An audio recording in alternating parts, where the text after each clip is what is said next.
Ngayon naman ay introduce natin yung stick na siyang gagamitin natin sa kanila para sa fast trapping nila kapag halimbawa nasa karera na tayo, nagpapasok tayo ng ibon. Kailangan kasi ganitong edad ma-introduce natin sa kanila yung stick. Ipakita natin sa kanila yung stick na to para alam nila na ito yung gagamitin natin sa kanila. Ganyan, pakita mo lang sila ng stick na ganyan.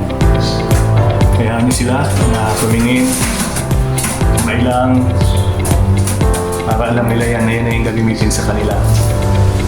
Tapos, tama-tamaan natin sila sa kanilang balikat para masanay. Kung matatamaan, tamaan nyo sila. Tamaan sa balikat, tamaan, ganyan. Yan, ganon.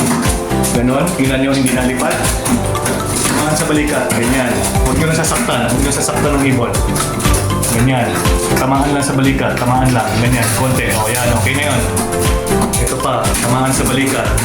Kailangan yan masanay sila na natatamaan na sa balikat. Yan, ganun, nakita nyo? Hindi sila naiilang. Hindi na sila naiilang pag ganyan.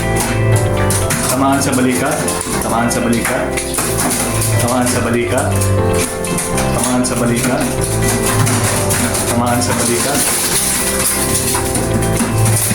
tamaan sa balikat, tamaan sa balikat, tamaan sa balikat, tamaan sa balikat, tamaan sa balikat, tamaan sa balikat. Ayan. Tamaan naman natin sa buntot. Tamaan sa buntot, sa buntot, sa buntot, tamaan sa buntot, tamaan sa buntot, tamaan sa buntot, tamaan sa buntot. Tingnan nyo, hindi na lumalaban. Tamaan sa buntot. Ayan. Sa ganyang paraan, masasanay na sila na kung paano sila o hindi na sila naiilang.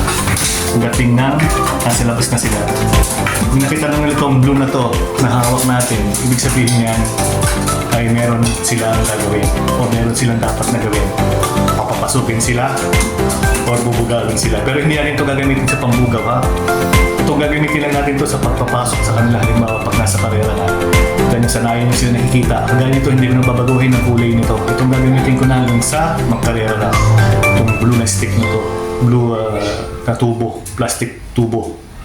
Ayan. Okay? Tingnan nyo guys, hindi na sila naiilang. Alright? Ganyan lang para masanay sila.